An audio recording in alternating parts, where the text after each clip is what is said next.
আমাদের সঙ্গীত শিল্পী অঞ্জলিকে নয়, সেই অচেনা অজানা অঞ্জলিকে জানতে চাই তারই মুখ থেকে। যেদিন তার পাশে কেউ ছিল না, ছিল শুধু স্বপ্ন আর তার বাবা মা। অঞ্জলি দেবীর এই বড় গায়িকা হবার পিছনে শুধু তার ভাগ্য নয়, অঞ্জলি দেবীর বাবা মার অবদানও কিছু কম নয়। অঞ্জলি দেবী, আপনাকে কিছু বলার জন্য আমি অনুরোধ করছি।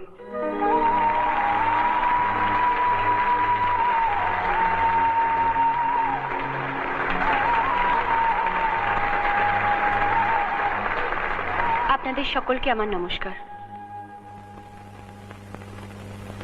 একটু আগে আমার সম্পর্কে মাননীয় মহাশয় অনেক কিছু বললেন।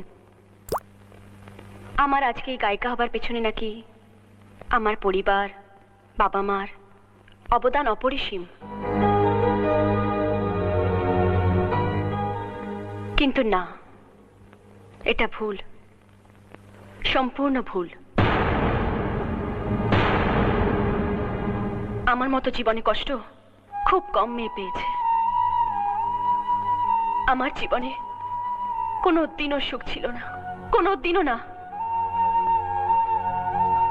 একটা মাছ যখন অ্যাকোয়ারিয়ামে জন্মায়, তখন সে নিজেই জানে না কোথায় নদী আর কোথায় সাগর। ঠিক আমার জীবনের মতন।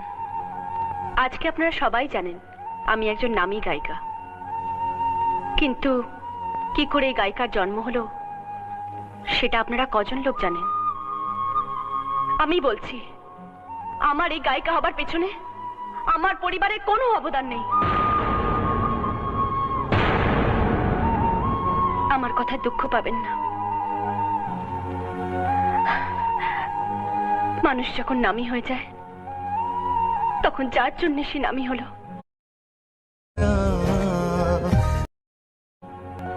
সেটা ভুলে গেলে চরম অন্যায় করা হয়, পাপ করা হয়। আমি যে কোনোদিনও গায়িকা হব এ আমি স্বপ্নেও ভাবিনি।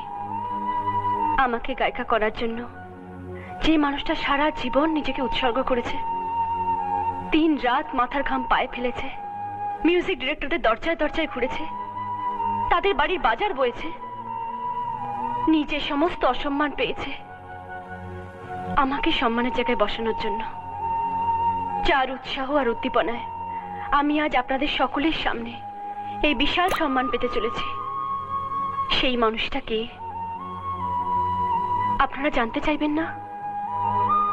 হ্যাঁ, এক সময় সে চোর ছিল। আমি তাকে বাল্মীকির গল্প শুনিয়েছিলাম, রামায়ণ পড়তে দিয়েছিলাম। সে হয়তো বাল্মীকি হতে পারেনি, কিন্তু আজকে সে আমার কাছে রামচন্দ্র হয়েছে।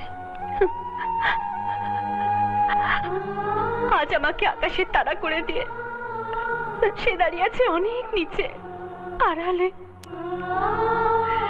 যাতে তারার আলো তার গায়ে একটুও না লাগে। আজকে আমার কাছে সবাই আছে,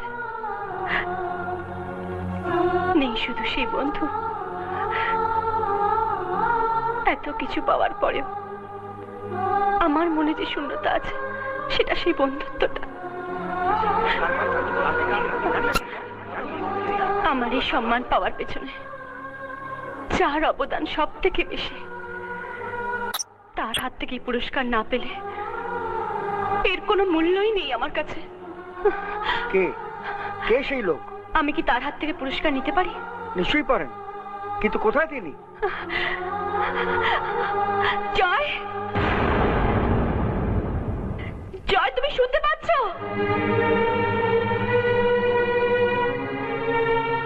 জয়, তুমি যদি এখানে কোথাও থাকো, প্লিজ এসো জয়। আমি তোমার হাত থেকে পুরস্কার নিতে চাই।